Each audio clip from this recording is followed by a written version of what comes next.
Ya, sebelumnya kita sudah melihat petunjuk-petunjuk di dalam Perjanjian Lama mengenai Allah Tritunggal. Sekarang kita masuk ke dalam Perjanjian Lama adalah fondasi bagi doktrin Allah Tritunggal. Ya, jadi kita belum masuk ke dalam Perjanjian Baru.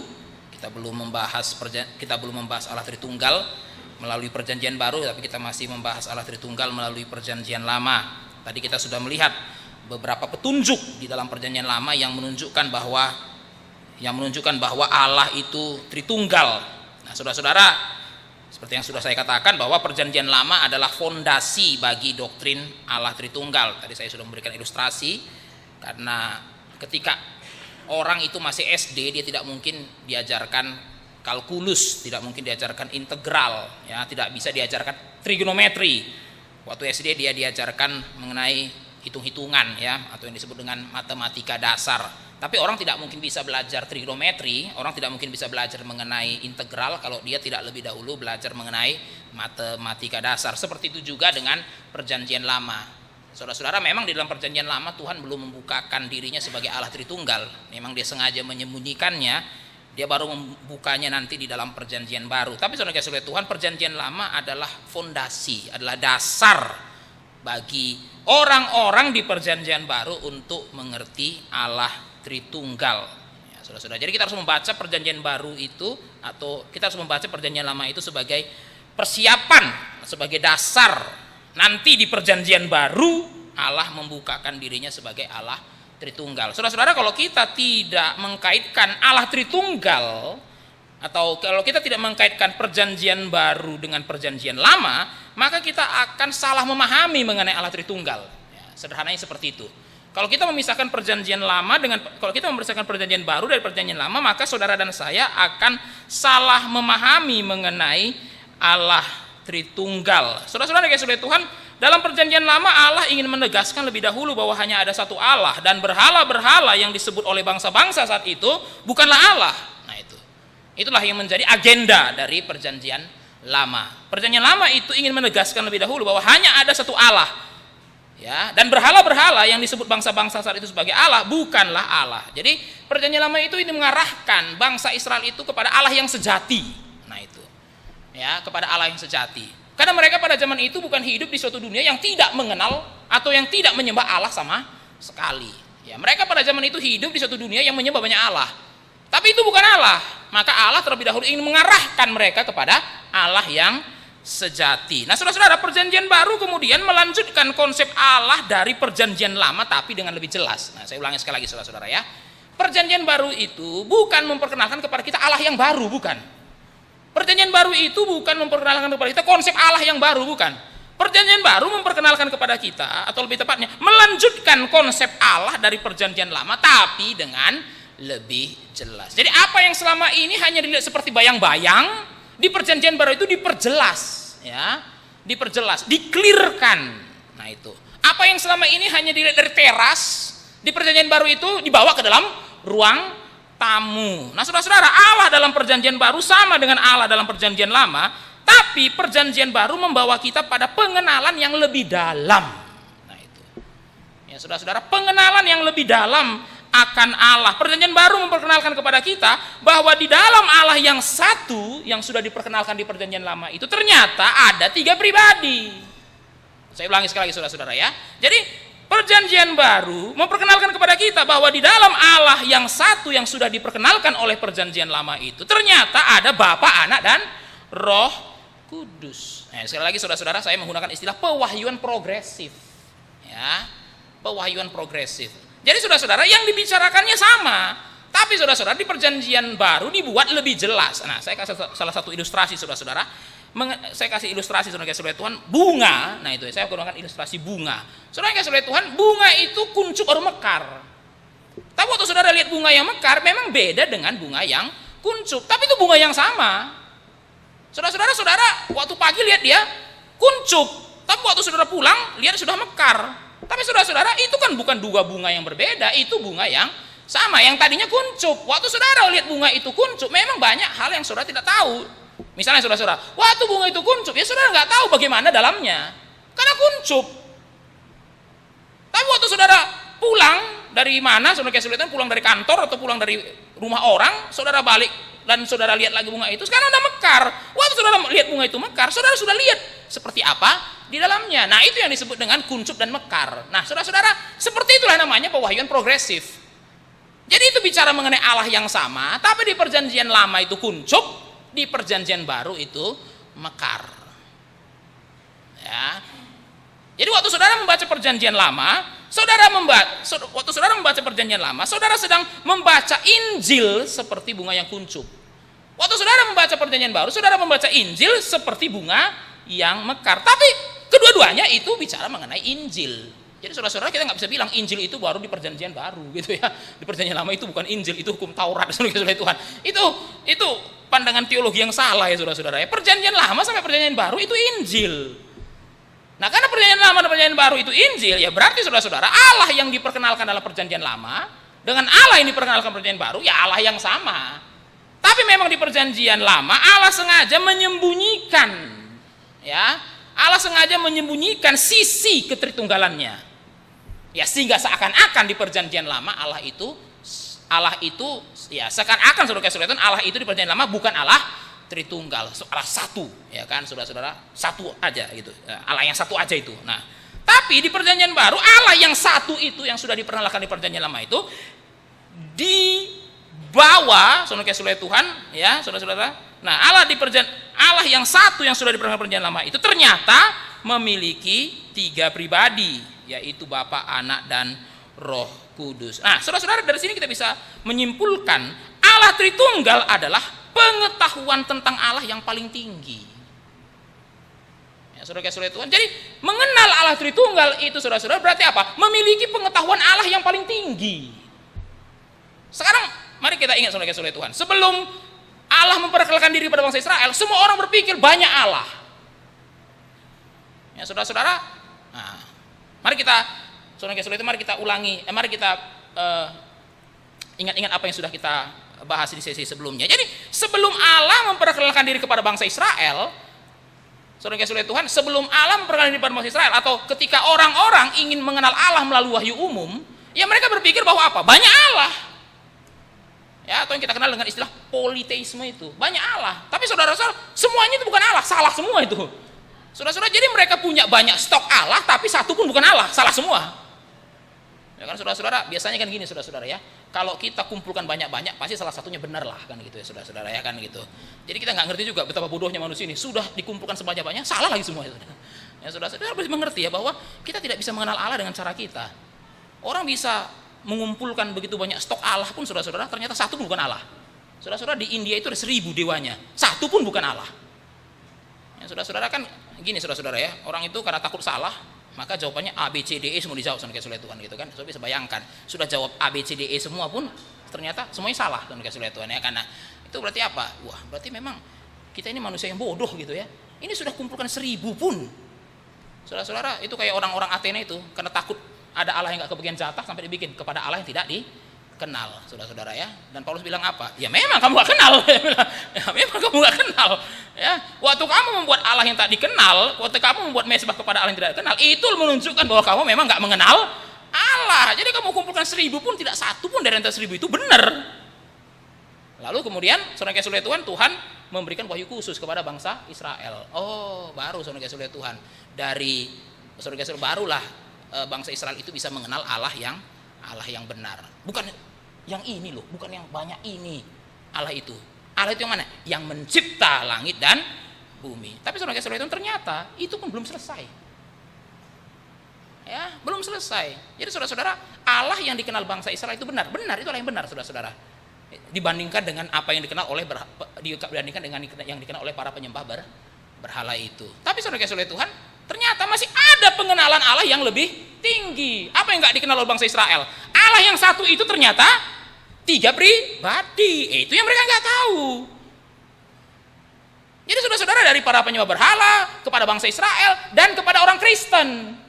Jadi saudara-saudara, orang Kristen memiliki pengetahuan tentang Allah yang paling tinggi. Yang paling tinggi, saudara-saudara, Allah Tritunggal sudah ada sejak kekekalan, tapi masih dirahasiakan di dalam perjanjian lama, baru dibukakan di dalam perjanjian baru. Nah, itu kenapa disebutkan perjanjian baru. Apa yang baru dari perjanjian baru? Ya kalau nggak ada yang baru dari perjanjian baru, ya perjanjian lama aja, sudah Tuhan itu ya. Jadi apa sih yang baru dari perjanjian baru itu? Ya saudara-saudara, apa yang baru dari perjanjian baru itu? Ya, yang baru dari perjanjian baru itu apa? Allah Tritunggal. Ya, ada yang belum pernah dibukakan Allah di perjanjian lama. Bahwa dia memang satu, tetapi memiliki 3 pribadi. Nah, saudara-saudara yang kasih oleh Tuhan, berarti kita yang mengenal Allah Tritunggal begitu beruntung karena bisa mengetahui rahasia yang tersembunyi selama berabad-abad. Saudara-saudara bisa mengenal Allah Tritunggal itu suatu keberuntungan. Saudara bisa bayangkan selama berabad-abad itu dirahasiakan oleh Tuhan. Bangsa Israel pun nggak tahu, Musa pun nggak tahu, Abraham pun nggak tahu. Menurut saudara, saudara dan saya ini lebih hebat dari Abraham. Saudara-saudara, Abraham lebih hebat daripada kita, Musa lebih hebat daripada kita, Daud pun lebih hebat daripada kita. Tapi saudara kasih oleh Tuhan, kepada mereka Tuhan belum membukakan rahasia itu. Belum membukakan saudara kasih oleh Tuhan rahasia itu. Tapi rahasia itu dibukakan kepada saudara dan saya. Kita ini adalah orang-orang yang beruntung bisa mengetahui rahasia yang tersembunyi selama berabad-abad. Rahasia apa? Rahasia mengenai Allah itu sendiri. Saudara-saudara, orang Israel beruntung bisa mengenal satu Allah yang sejati di tengah-tengah bangsa-bangsa yang menyembah banyak Allah. Dan kita lebih beruntung saudara Tuhan.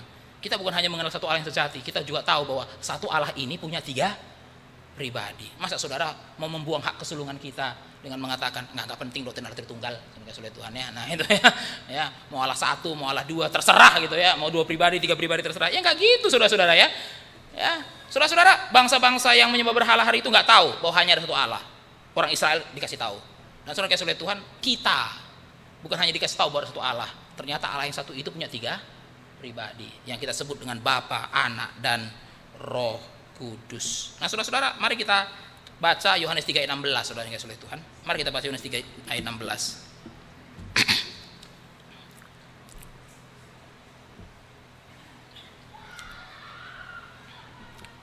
Saya percaya ini bukan ayat yang baru bagi kita, ini adalah ayat yang sudah berulang-ulang kita baca ya, baik dalam suasana Natal atau dalam suasana-suasana yang lain. Tapi saya akan bacakan sekali lagi ya. Ya, saudara-saudara, karena begitu besar kasih Allah akan dunia ini sehingga Ia telah mengaruniakan anaknya yang tunggal supaya setiap orang yang percaya kepadanya tidak binasa melainkan beroleh hidup yang kekal. Saudara-saudara yang kasih Tuhan, saya percaya semua orang Kristen pasti sangat terkesan dengan ayat ini. Ya, saudara-saudara, ini mungkin salah satu ayat emas.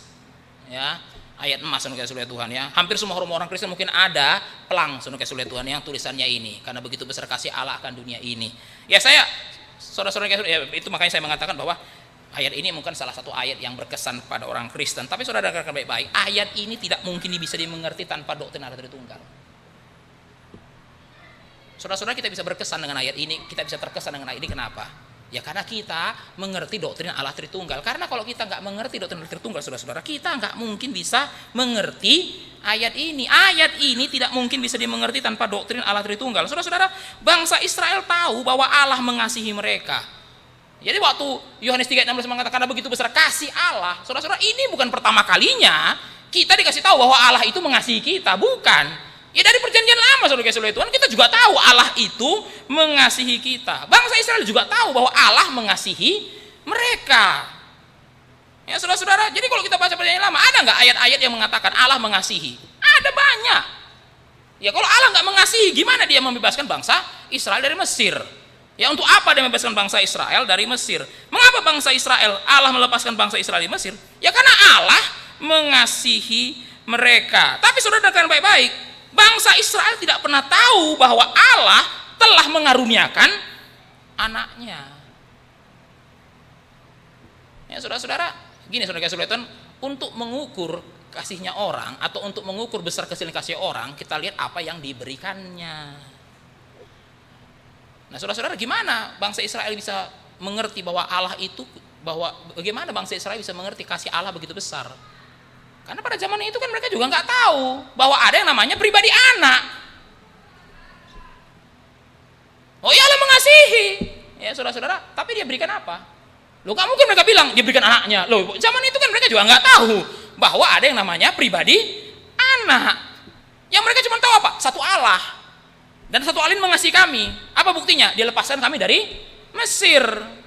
Tapi saudara-saudara dan saya yang hidup di perjanjian baru ini bukan hanya tahu Allah mengasihi saudara, tapi kasih Allah itu ditunjukkannya dengan memberikan anaknya. Jadi saudara-saudara perjanjian baru mengatakan kepada kita, kamu mau tahu berapa besar kasih Allah kepadamu? Sekarang bayangkan ada bapak nih, nah itu ya, punya anak tunggal, nah itu ya.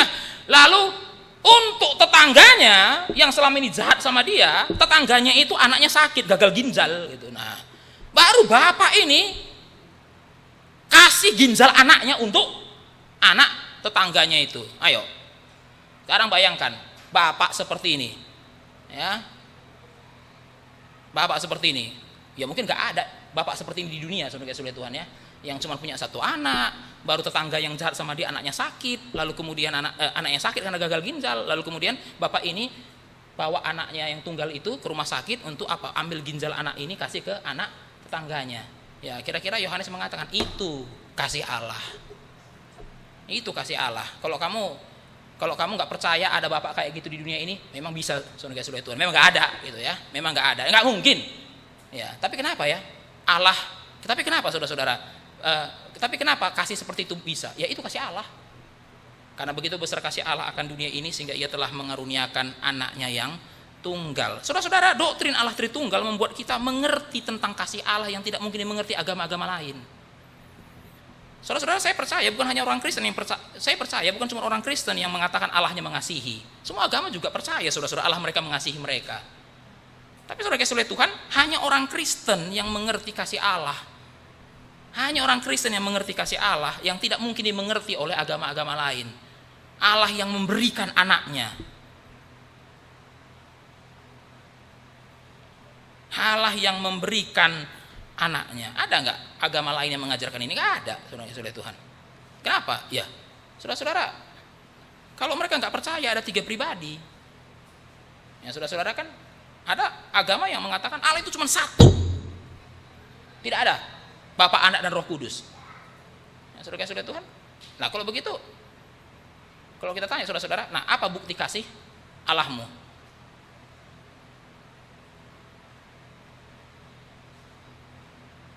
Ya saudara-saudara, kalau kita kan orang Kristen kan kasih Allahku sungguh telah terbukti ketika diserahkan anaknya. Lah kalau di agama itu Allah cuma satu dan Dia mengasihi, apa yang Dia kasih? Wah, paling banter saudara-saudara, Dia kasih hujan, ya kan? Saudara-saudara Tuhan, ya kan gitu ya? Dia kasih kesehatan. Tapi saudara-saudara kekristenan bilang, oh Allah di agama kami lebih jauh dari itu. Allah di agama kamu ngasih apa? Anaknya. Anaknya.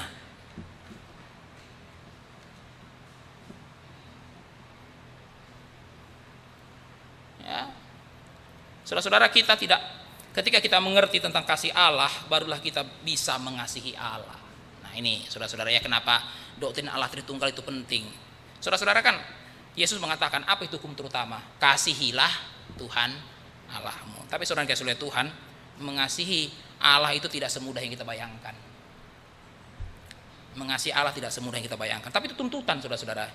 Itu kenapa dikatakan hukum yang terutama. Hukum yang terutama itu kan tuntutan.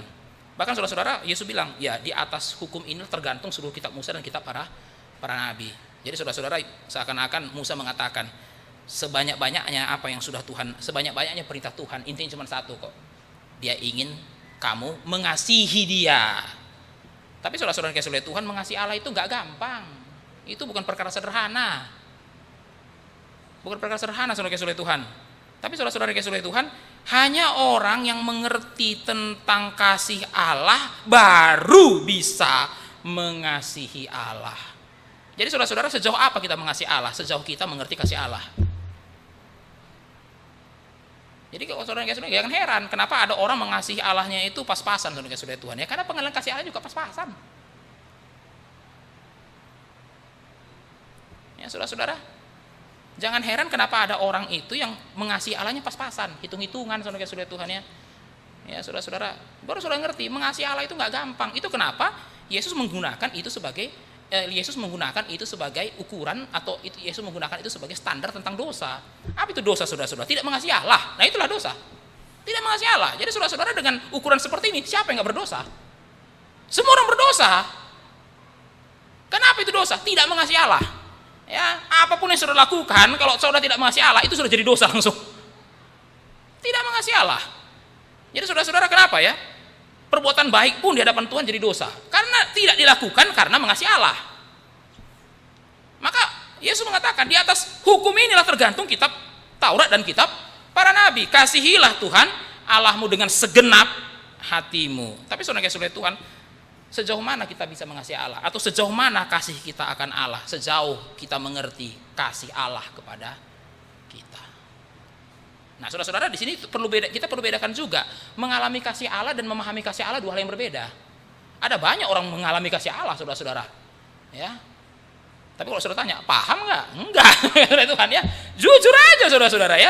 Mengasihi Allah itu bukan perkara sederhana. Ya. Mengalami kasih Allah satu hal, memahami kasih Allah hal yang lain. Ya, ada begitu banyak orang mengalami kasih Allah dari lahir sampai sekarang, ya saudara, dari pagi sampai tidur mengalami kasih Allah. Tapi apakah orang yang mengalami kasih Allah, otomatis memahami kasih Allah? Enggak juga.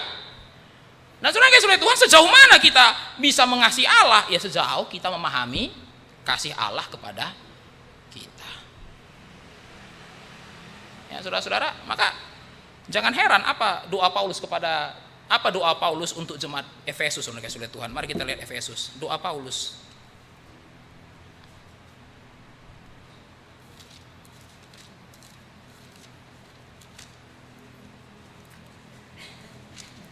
Efesus 3 ayat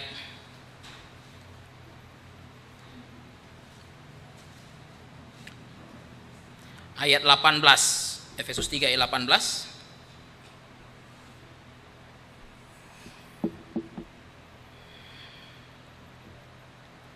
Mari kita membacakannya bersama-sama. 2, 3. Ya. Aku berdoa supaya kamu bersama segala orang kudus dapat memahami betapa lebarnya dan panjangnya dan tingginya dan dalamnya kasih Kristus. Itulah salah satu doa Paulus untuk jemaat Efesus. Saudara-saudara, apa yang menjadi doa Paulus untuk jemaat Efesus? Supaya kamu bersama-sama dengan segala orang kudus, nah saudara-saudara Tuhan, dapat memahami. Jadi saudara-saudara, apa yang kita bisa lihat di ayat ini? Bagi Paulus, persamaan orang Efesus dengan orang kudus, ya saudara-saudara, jadi gini, Paulus bilang begini ya, apa yang menyamakan semua orang kudus? Memahami kasih. Itulah doaku, dia bilang, supaya kamu kayak orang kudus yang ada sepanjang zaman ini. Loh, saudara-saudara ya, saudara-saudara, ada yang, saudara-saudara Tuhan, Paulus mengatakan supaya kamu orang-orang Kristen di Efesus seperti orang-orang kudus yang ada di sepanjang zaman. Loh, apa persamaan semua orang kudus? Sehingga orang Efesus ini pun bisa bilang orang kudus, saudara-saudara Tuhan, memahami kasih Kristus. Nah, jadi saudara-saudara, kalau kita cuma mengalami kasih Allah, nggak memahami kasih Allah, nggak mungkin. Ya, gimana kita mau dibilang sebagai orang kudus? Orang kudus. Nah, saudara-saudara mungkin selama ini berpikir orang kudus itu yang bagaimana? Oh, orang yang menahan dirinya dari segala dosa, saudara-saudara Tuhan. Ya benar juga, saudara-saudara ya, benar juga. Tapi kalau saudara bicara hanya karena dia menahan diri dari segala dosa, nggak usah jadi Kristen juga banyak, saudara-saudara Tuhan, orang yang berusaha menahan diri dari segala dosa kok. Ya, banyak, saudara-saudara ya. Jangan cuma pikir semua orang itu bejat selain orang Kristen. Orang Kristen juga banyak bejat, saudara-saudara Tuhan ya. Ada orang itu nggak Kristen, saudara-saudara, tapi menahan diri dari segala menahan diri dari segala pencobaan. Tapi dia kudus? Enggak, saudara-saudara. Bagi Paulus, apa yang menyamakan semua orang kudus? Memahami kasih Kristus. Memahami kasih Kristus. Saudara-saudara kasih oleh Tuhan, maka gini ya, prioritas utama kita bukan melawan dosa. Tuhan, ini perkataan pendeta macam apa ini? Tapi saya harus bilang begini, saudara-saudara ya, prioritas utama kita bukan melawan dosa. Prioritas utama kita memahami kasih Kristus. Sejauh mana saudara mati-matian melawan dosa? Sejauh saudara memahami kasih Kristus. Orang kalau makin memahami Kristus, saudara kasih oleh Tuhan, dia nggak usah ditanya, nggak usah disuruh melawan dosa, lawan. Tapi orang kalau nggak memahami kasih Kristus, saudara kasih oleh Tuhan, waduh, saudara suruh melawan dosa pun nggak mau dia. Jadi saudara-saudara, saya nggak mengatakan kalau gitu kita terus berbuat dosa, bukan. Tapi saya mau mengatakan begini saudara-saudara ya, sejauh mana kita mati-matian melawan dosa, ya jauh kita memahami kasih Kristus. Kalau itu kita nggak paham saudara-saudara Tuhan, ya cuman mengalami. Nah gini saudara-saudara ya, salah satu bentuk kasih Kristus itu apa? Dia mati untuk kita. Itu kita mengalami, kita paham nggak? Kita paham nggak? Nah saudara-saudara, kita kaitkan dengan Allah Tritunggal. Baru setelah kita melihat Allah Tritunggal, ternyata kasih itu dalam. Sekarang bayangkan aja, ada bapak punya anak tunggal, baru kemudian ginjal anak tunggalnya dikasih kepada anak tetangganya yang jahat sama dia.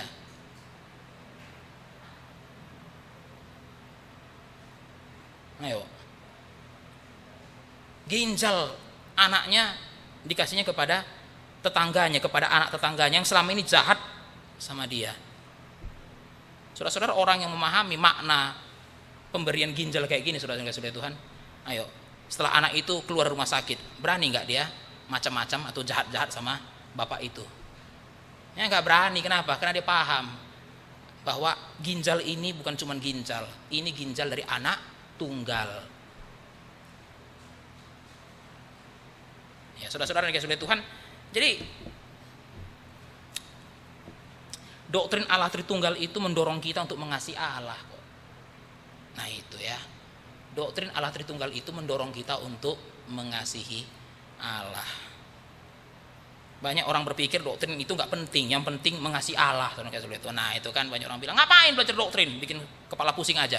Kristen itu sederhana, yang penting apa? Mengasihi Allah. Saudara-saudara, gimana mau mengasihi Allah kalau saudara nggak kenal Allahnya? Itu kan jadi susah. Ya saudara-saudara, ya memang doktrin tidak boleh hanya sebatas pengetahuan, itu juga nggak boleh tentunya, saudara-saudara Tuhan. Ya memang ada juga banyak orang yang doktrin itu cuma sebatas pengetahuan. Tapi saudara-saudara Tuhan, kita tidak mungkin bisa mengasihi Allah kalau kita tidak mengenal Allah. Kalau kita tidak mengenal Allah, saudara-saudara, jadi banyak orang itu bilang, nggak penting doktrin, yang penting mengasihi Allah. Allah itu pengen kita mengasihi dia. Ya saudara-saudara, bagaimana mau mengasihi Allah kalau kita nggak tahu siapa Allah dan seperti apa dia? Ya saudara-saudara, jadi waktu kita belajar Tritunggal baru tahu ya sebesar apa Allah mengasihimu. Ya, sekarang bayangkan aja kalau ada bapak itu punya satu anak, dikasih ginjal anaknya kepada musuhnya, itulah ya. Nah itulah gambaran kasih Allah kepada kita. Ya saudara-saudara, jadi Yohanes 3:16 itu ayat yang penting, tapi ayat itu tidak akan bisa dimengerti kalau kita tidak memahami Allah Tritunggal. Ya gimana ada kata anak di situ kalau Allah cuman satu, tidak ada tiga pribadi. Jadi Allah Tritunggal, jadi Yohanes 3:16 itu ya itu mengasumsikan Allah itu tiga pribadi. Nah, sekarang mari kita lihat bagaimana Perjanjian Baru mengajarkan tentang Allah Tritunggal. Ya, saya mengajak kita masuk ke dalam bagian Perjanjian Baru. Saudara-saudara, Perjanjian Baru memberikan 3 prinsip penting tentang doktrin Allah Tritunggal. Ya, saya akan menyampaikan langsung kepada garis-garis besarnya saja ya saudara-saudara ya. Jadi secara garis besar Perjanjian Baru memberikan kepada kita 3 prinsip penting tentang doktrin Allah Tritunggal. Yang pertama, hanya ada satu Allah. Yang kedua, ada 3 pribadi yang ilahi. Dan yang ketiga pribadi itu setara dan sama-sama kekal. Nah ini saudara-saudara ya. Jadi kalau kita membaca seluruh Perjanjian Baru, maka kita akan menemukan ada 3 prinsip penting mengenai Allah Tritunggal. Yang pertama, hanya ada satu Allah. Yang kedua, ada 3 pribadi yang ilahi. Yang ketiga pribadi itu setara dan sama kekal. Kita mulai dengan prinsip yang pertama, hanya ada satu Allah. Ya, sekalipun kita sudah membahas tentang keesaan Allah di dalam Perjanjian Lama, kita tetap perlu untuk melihat tentang keesaan Allah di dalam Perjanjian Baru. Ya, tadi di sesi sebelumnya kan saya menekankan bahwa Perjanjian Lama itu sangat menekankan mengenai Allah itu satu. Ya, saudara-saudara. Tapi mari kita lihat apakah Perjanjian Baru tetap sama, gitu ya. Saudara-saudara Tuhan, memang Perjanjian Baru menunjukkan kepada kita Allah punya 3 pribadi. Tapi apakah Perjanjian Baru tidak lagi menekankan mengenai Allah itu satu? Tetap saudara-saudara Tuhan, Perjanjian Baru menekankan Allah itu satu. Jadi sekalipun di Perjanjian Baru Allah itu, sekalipun Perjanjian Baru saudara-saudara memperkenalkan kepada kita ada Bapa, Anak dan Roh Kudus, tapi Perjanjian Baru tetap mempertahankan Allah itu Esa atau Allah itu satu. Mari kita lihat Markus 12 ayat 29. Markus 12 ayat 29.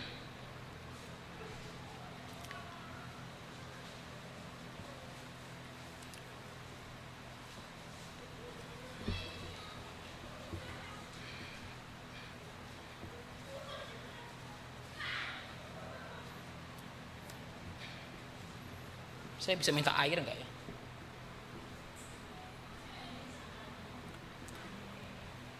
Oh, ya, kasih ya.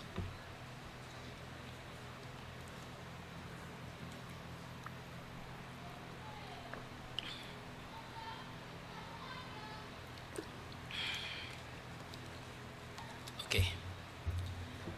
Saya akan bacakan ayat ini untuk kita semua. Mari kita mendengarkannya bersama-sama. Jawab Yesus, hukum yang terutama ialah, dengarlah hai orang Israel, Tuhan Allah kita, Tuhan itu Esa. Saudara-saudara, di sini Yesus mengutip Ulangan 6 ayat 5. Tadi kita sudah membaca Ulangan 6 ayat 5, saudara-saudara Tuhan. Dan kalau kita melihat konteks dari Markus 12 ayat 29, kan ada orang Farisi dan ahli Taurat itu datang kepada Yesus dan bertanya, manakah hukum yang terutama?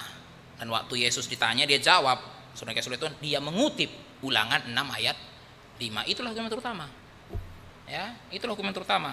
Ya, hukum yang terutama itu apa? Kasihilah Tuhan Allahmu dengan segenap hatimu, dengan segenap jiwamu, dengan segenap kekuatanmu, dan seterusnya, saudara-saudara Tuhan. Nah, saudara-saudara, mungkin kita bertanya ya, kenapa saudara-saudara Tuhan di ayat itu muncul kata segenap? Ya, segenap. Itu artinya saudara-saudara seutuhnya, itu ya, seutuh jiwamu. Bulat, saudara-saudara Tuhan ya. Jadi kalau jiwamu cuma satu, nah, saudara-saudara Tuhan, ya kamu harus mengasihi Allah dengan sebulat jiwamu. Kenapa? Karena Allah itu satu. Saudara-saudara, jadi saudara-saudara Tuhan, ya ayat 30 kan itu yang kita sebut sebagai hukum terutama ya. Kasihilah Tuhan Allahmu dengan segenap hatimu. Tapi saudara-saudara, sebelum Yesus mengatakan kasihilah Tuhan Allahmu dengan segenap hatimu, saudara-saudara Tuhan, ya kutip dari Ulangan 6 ayat 5. Allah Tuhan kita atau Tuhan Allah kita, Tuhan itu Esa. Karena Allah itu cuma satu, maka kamu harus mengasihi dia sebulat-bulatnya. Sebulat-bulatnya. Ya, kamu nggak boleh membagi hatimu kepada yang lain. Karena Allah itu cuma satu, kamu nggak ada alasan mengasihi yang lain. Allah itu cuma satu, maka kalau hatimu cuma satu, semuanya itu dia. Ya, kalau jiwamu cuma satu, ya semuanya itu dia. Kalau tubuhmu cuma satu, ya semuanya itu dia. Karena Allah cuma satu. Ya, saudara-saudara, jadi sebenarnya penyembahan berhala itu gampang, saudara-saudara Tuhan. Ya, jatuh dalam penyembahan berhala itu gampang. Saudara-saudara, penyembahan berhala dimulai dari apa? Ketika kita tidak memberikan sepenuhnya atau semuanya, sebulatnya jiwa yang satu ini kepada Allah. Kita bukan nggak kasih, tapi tidak semuanya. Saudara kasih 99%, berarti 1% berhala, saudara-saudara Tuhan. Ya, saudara yang bilang, oh penyembahan berhala itu kalau saya kasih 90% untuk berhala, 10% itu Tuhan. Saudara yang kasih Tuhan, saudara kasih pun 99% untuk Tuhan. Kalau satu saudara nggak kasih 1% itu sudah untuk berhala itu. Jadi kalau saudara tanya, gampang nggak kita jatuh dalam penyembah berhala? Sangat gampang, saudara Tuhan. Maka jangan heran kenapa itu perintah yang pertama, ya saudara ya. Langsung itu yang pertama, jangan ada Allah lain di hadapanku. Kenapa? Karena orang sangat gampang jatuh di situ. Banyak orang bilang, di antara 10 perintah, dosa mana yang paling gampang kita jatuh, saudara Tuhan? Ya, di antara 10 perintah, saudara-saudara, mana perintah yang paling gampang kita langgar? Orang seringkali nggak berpikir perintah pertama, saudara-saudara. Tapi saudara-saudara mengerti kenapa itu yang pertama? Karena itu yang paling gampang dilanggar. Itu yang paling gampang dilanggar. Ya, saudara yang bilang, wah kita kan nggak lagi ke Gunung Sinabung sana bawa ayam gitu ya. Kita nggak lagi kemana itu saudara-saudara bawa sesajen, nggak lagi kan? Maka kita tidak lagi melanggar perintah yang pertama. Tapi saudara-saudara kalau kita mengerti konteks dari 10 perintah Allah itu bahwa kita harus mengasihi Allah dengan segenap. Dan apa dasarnya harus segenap? Karena Allah cuma satu. Kalau Allah cuma satu, tapi saudara kasih kepada dia 50%, ya 50% berarti untuk berhala dong, saudara-saudara ya. Kalau Allah cuma satu, yang saudara kasih ke dia cuma 99%, 1% itu berhala. Kalau saudara tahu Allah cuma satu, yang saudara kasih ke dia cuma 25%, berarti 75% itu berhala itu.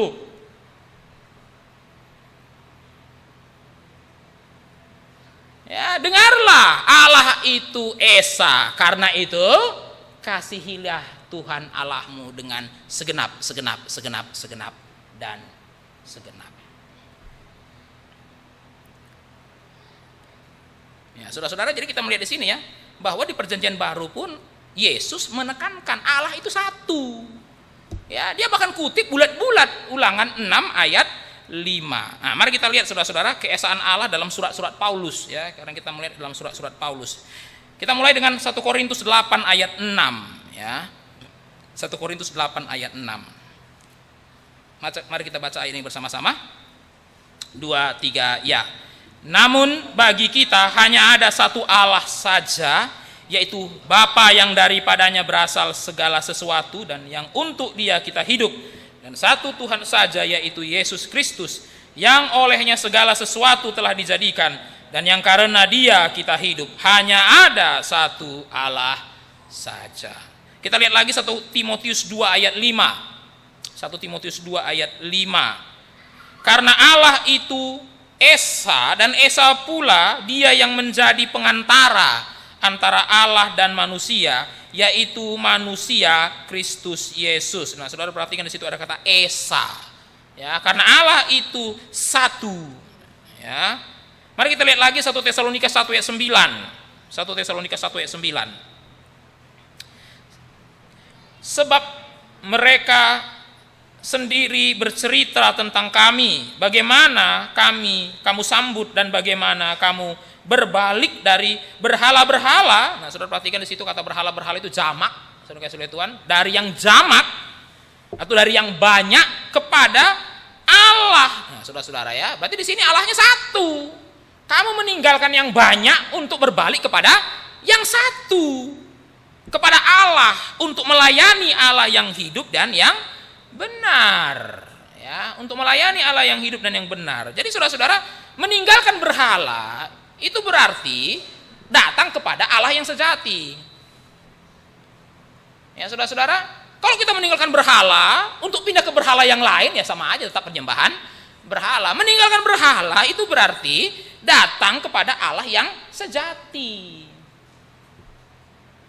Itu yang dikatakan oleh Paulus tentang jemaat Tesalonika. Bagaimana kamu sambut dan bagaimana kamu meninggalkan berhala-berhala kepada Allah. Nah, jadi dari berhala-berhala yang jamak itu kepada satu Allah untuk melayani, atau dalam bahasa Inggrisnya itu untuk beribadah sebenarnya ya, beribadah ya, untuk melayani Allah yang hidup dan yang benar. Nah, saudara perhatikan kata yang hidup dan yang benar. Nah, itu berarti berhala-berhala tadi itu sudah nggak hidup, nggak benar lagi. Nah, saudara-saudara ya, nah itu jadi dari antara yang banyak itu nggak satu pun hidup, nggak satu pun benar.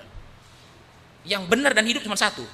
Nah, itu meninggalkan berhala kepada Allah, meninggalkan berhala, berbalik dari berhala kepada Allah. Ya, dengan demikian jelas bahwa Perjanjian Baru tetap percaya hanya ada satu Allah. Ya, jadi Perjanjian Baru saudara-saudara tidak meninggalkan iman hanya ada satu Allah. Perjanjian Baru tetap percaya satu Allah. Nah, mari kita lihat prinsip yang kedua. Ya, saudara-saudara, prinsip yang kedua, di dalam satu Allah ini terdapat tiga pribadi. Nah, ini prinsip yang kedua. Di dalam satu Allah ini terdapat tiga pribadi. Ya, saudara-saudara, sekalipun Perjanjian Baru tetap percaya hanya ada satu Allah, tapi Perjanjian Baru juga percaya bahwa Allah itu memiliki tiga pribadi yang disebut Bapa, Anak, dan Roh Kudus. Inilah yang baru di dalam Perjanjian Baru. Ya, saudara-saudara, apa yang baru dari Perjanjian Baru? Ya, tiga pribadi itu. Tiga pribadi itu. Nah, mari kita lihat saudara-saudara ya. Mari kita lihat Matius 28 ayat 19. Matius 28 ayat 19.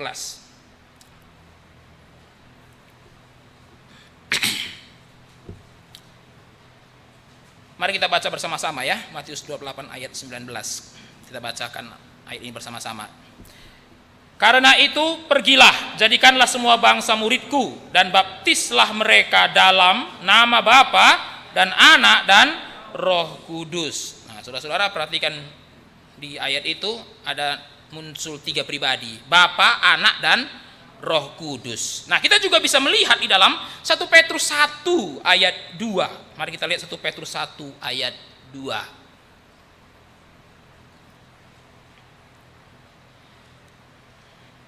yaitu orang-orang yang dipilih sesuai dengan rencana Allah Bapa kita dan yang dikuduskan oleh Roh supaya taat kepada Yesus Kristus. Nah, saya akan ulangi sekali lagi, yaitu kepada orang-orang yang dipilih sesuai dengan rencana Allah Bapa kita, pribadi yang pertama, dan yang dikuduskan oleh Roh, pribadi yang ketiga, supaya taat kepada Yesus Kristus, pribadi yang kedua.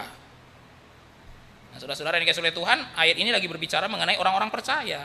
Siapa orang percaya? Orang percaya itu adalah orang yang dipilih oleh Bapa, dikuduskan Roh Kudus, dan menerima percikan darah Yesus Kristus. Nah itu, saudara-saudara ya. Saudara-saudara, dari ayat ini kita bisa melihat sebuah definisi orang percaya. Siapa orang percaya, saudara-saudara? Orang percaya itu adalah orang-orang yang dipilih oleh Bapa, kemudian dikuduskan oleh Roh dan menerima percikan darah Yesus Kristus. Jadi saudara-saudara ya, kita tidak bisa memahami identitas orang Kristen tanpa Allah Tritunggal. Jadi kalau saudara-saudara tanya ya, yang bikin kita jadi orang Kristen siapa? Allah Tritunggal, saudara oleh Tuhan ya. Saudara jangan bilang cuma Yesus, oleh Tuhan, Allah Tritunggal. Ya, jadi kalau tanya saudara oleh Tuhan, siapakah yang menjadikan kita dari orang berdosa jadi orang percaya? Ya, Allah Tritunggal itu. Ya, tapi kan kita seringkali menekankan Yesus mati, saudara oleh Tuhan ya. Tapi saudara-saudara yang oleh Tuhan, kita nggak bisa hanya menekankan Yesus mati. Ya, Yesus mati itu penting, tapi Bapa memilih dulu. Roh menguduskan, Yesus memercikkan darahnya untuk menebus kita. Ya. Oke, nah jadi saudara-saudara itu ada kecenderungan ya.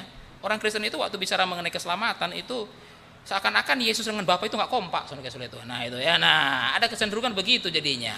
Jadi Bapa itu marah, Yesus datang bilang, Bapa jangan marah gitu ya. Nah, jangan marah gitu. Jadi kalau gitu saudara-saudara, siapa yang mengasihi kita? Yesus, Bapa sih enggak. Tapi Yesus itu bujuk-bujuk Bapaknya supaya mengasihi kita, dan dari situlah datang keselamatan. Oh, enggak begitu saudara-saudara Tuhan. Tapi saudara-saudara sering dengar ya, orang itu menggambarkan keselamatan itu seakan-akan Bapa itu benci kita, tapi Yesus yang bujuk-bujuk dia. Ya, saudara-saudara. Tapi enggak begitu kenyataannya. Bapa mengasihi kita. Itu sebabnya dia berikan anaknya. Bukan Bapa benci kita, dia nggak mau kasih Yesus, tapi Yesus yang ambil inisiatif, ya. Nah, biar aku turun. Nah, itu ya. Nggak gitu ceritanya.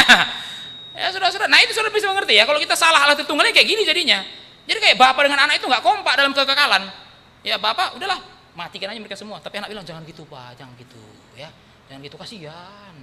Kasihan. Jadi mau apa? Biar aku turun mati untuk mereka. Ya udahlah, turunlah kau. Nah, gitu kan. Kan salah kaprah kayak gini jadinya. Bapa mengasihi kita. Yesus turun karena disuruh Bapaknya. Jadi jangan bayangkan saudara-saudara, sebenarnya Bapa nggak mau suruh Yesus sih, tapi Yesusnya yang berani-beranian aja sendiri. Ya aku turunlah gitu kan, nggak gitu. Ya saudara-saudara, Yesus turun karena disuruh Bapa. Ya jadi kalau tanya apakah Yesus mengasihi kita? Ya betul saudara oleh Tuhan. Tapi saudara pernah tanya enggak? Kok dia bisa turun ya? Karena Bapa pun mengasihi kita. Karena Bapa pun mengasihi kita. Saudara-saudara, andai kata Bapa nggak mengasihi kita, Yesus pun nggak mau turun. Saudara ya, Yesus pun nggak mau turun, saudara-saudara Tuhan. Kalau Bapa tidak mengasihi kita, Yesus pun nggak mau turun. Untuk apa dia turun? Untuk orang-orang yang tidak dikasih Bapaknya.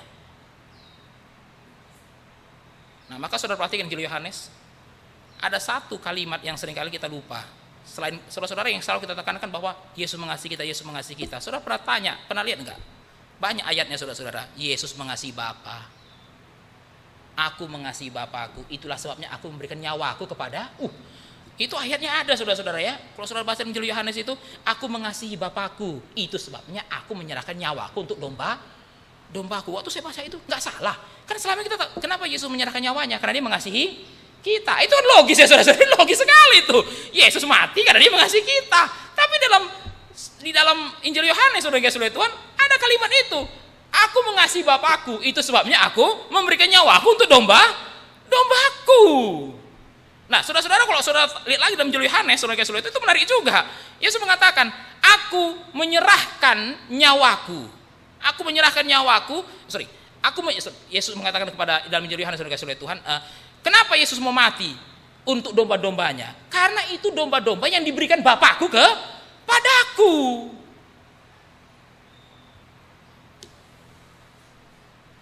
Jadi kenapa Yesus mati, saudara-saudara Tuhan? Ya karena kita ini diberikan Bapa untuk dia.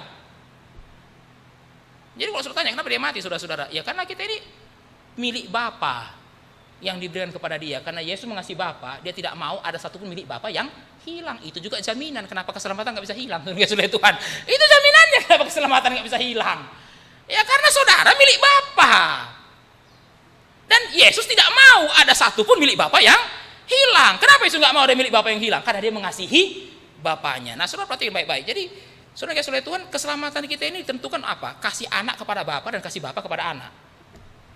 Wah, kembali lagi pada penciptaan ya saudara-saudara. Kenapa dunia ada? Bapa mengasihi anak, anak mengasihi Bapa, Bapa mengasihi anak, dan Roh Kudus mengasihi saling mengasihi, maka dunia tercipta. Keselamatan juga mirip saudara Tuhan. Kenapa ada keselamatan? Karena Bapa mengasihi anak, anak mengasihi Bapaknya. Maka saudara-saudara Tuhan, kita di sini menyadari ya bahwa keselamatan itu bukan mengenai kita kok. Keselamatan itu mengenai Allah. Nah, kita ini seringkali GR saudara Tuhan ya. Kita pikir kita aktor utama. Ya, kenapa Yesus mati? Karena kita, saudara Tuhan ya. Nah, itu ya. Kenapa Yesus mati? Karena kita. Yesus bilang, GR, saya mati karena saya mengasihi Bapakku. Oh, saya nggak mengatakan dia nggak mengasihi kita, tentunya saudara-saudara. Dia mengasihi kita. Tapi saudara Tuhan, di atas Yesus mengasihi kita itu ada prinsip yang lebih penting. Dia mengasihi Bapaknya, Bapaknya mengasihi dia.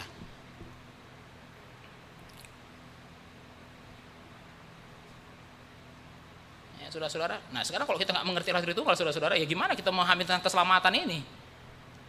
Ya, jadi kalau ditanya, keselamatan bisa hilang nggak? Enggak, saudara-saudara. Loh, kenapa nggak bisa hilang? Oh, karena kita besar? Enggak, karena kita hebat? Enggak, saudara-saudara. Karena keselamatan itu digaransi oleh hubungan Bapa dan anak. Nah, itu ya, saudara ya. Saudara-saudara, itu kenapa kita nggak percaya keselamatan nggak bisa hilang. Sekali selamat tetap selamat. Kenapa? Karena keselamatan kita ini ditentukan oleh hubungan Bapa dan anak. Sejauh anak mengasihi Bapa dan Bapa mengasihi anak, keselamatan kita aman. Aman. Bisakah ada domba yang hilang? Bisakah domba yang selamatkan itu hilang? Nggak bisa. Kenapa? Karena anak tidak mungkin membiarkan domba milik bapaknya hilang.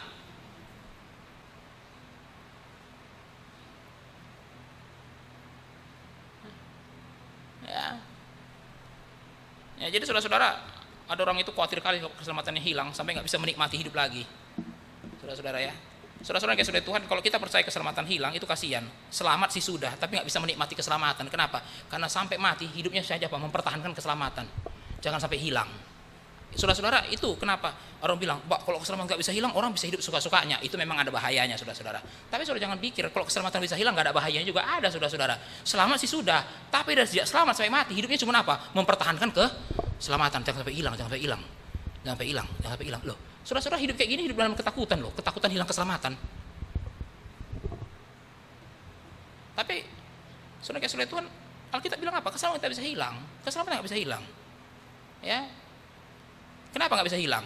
Karena itu dijaga oleh hubungan Bapa dan anaknya. Itu dijaga oleh hubungan Bapa, anak, dan Roh Kudus. Nah, mari kita lihat lagi Efesus 3 ayat 14-17. Efesus 3 ayat 14-17. Itulah sebabnya aku sujud kepada Bapa, pribadi yang pertama, yang daripadanya semua turunan yang di dalam sorga dan di atas bumi menerima namanya. Aku berdoa supaya ia menurut kekayaan kemuliaannya menguatkan dan meneguhkan kamu oleh rohnya, pribadi yang ketiga, sehingga oleh imanmu Kristus diam di dalam hatimu, pribadi yang kedua. Saudara-saudara, jadi dari ayat 14-17 kita bisa melihat ada 3 pribadi. Ya, aku sujud kepada Bapa, ya, saudara-saudara ya, supaya ia menguatkan dan meneguhkan kamu oleh rohnya, sehingga oleh imanmu Kristus diam di dalam hatimu. Jadi saudara-saudara pertanyaannya, jadi yang diam dalam hati kita ini Roh Kudus atau Kristus? Ya. Jadi yang diam di dalam kita ini Roh Kudus atau Kristus, saudara-saudara Tuhan? Ya, saudara-saudara Tuhan, ya jawabannya ya dua-duanya. Karena kalau Roh Kudus diam di dalam kita, itu berarti Kristus diam di dalam kita. Jadi saudara-saudara Tuhan, kehadiran Roh Kudus di dalam kita itulah kehadiran Kristus di dalam kita. Maka saudara-saudara, apa ciri orang yang ada Roh Kudus? Mirip Kristus, itu cirinya. Ya, kehadiran Roh Kudus di dalam kita itu adalah kehadiran Kristus dalam kita. Jadi orang yang bilang, "Oh, saya ada Roh Kudus." Apa buktinya dia ada Roh Kudus? Ya makin mirip Kristus enggak? Ya. Jadi kalau orang bilang, "Saya ada Roh Kudus," apa buktinya? Saya bahasa roh, ya, saudara Tuhan. Lah. Loh, kok jadi posisi Kristusnya enggak kelihatan sama sekali ya? Padahal saudara-saudara, kalau kita lihat dari sudut pandang Allah Tritunggal, kehadiran Roh Kudus ya itulah kehadiran Kristus. Ya. Jadi waktu kita bilang Yesus ada di dalam hatiku, iya. Bagaimana dia dalam hati kita? Karena Roh Kudus ada di dalam hidup kita. Jadi apa buktinya orang itu ada Roh Kudus? Dia makin mirip Kristus. Ya, kata-katanya, cara berpikirnya makin mirip Kristus. Itulah ciri orang yang penuh Roh Kudus. Nah, saudara-saudara, jadi ya sekali lagi saudara-saudara Tuhan, apa masalah dalam teologi Pentakosta saudara-saudara Tuhan? Roh Kudus dan Kristus itu ditarik jaraknya terlalu jauh. Roh Kudus sendiri gitu kan, Kristus itu sendiri. Nah, saudara-saudara ya. Jadi bisa Kristus aja, bisa Roh Kudus aja gitu ya. Akhirnya begitu jadinya. Ya, saya ulangi saudara-saudara ya. Jadi di dalam teologi Pentakosta itu ada kecenderungan bicara Roh Kudus ya Roh Kudus aja gitu. Bicara Kristus ya Kristus aja. Tapi kalau kita lihat dari segi Allah Tritunggal itu nggak bisa. Ketika kita bicara mengenai Roh Kudus ya kita bicara mengenai Kristus. Ketika kita bicara mengenai Kristus ya itu hanya bisa terjadi karena ada Roh Kudus.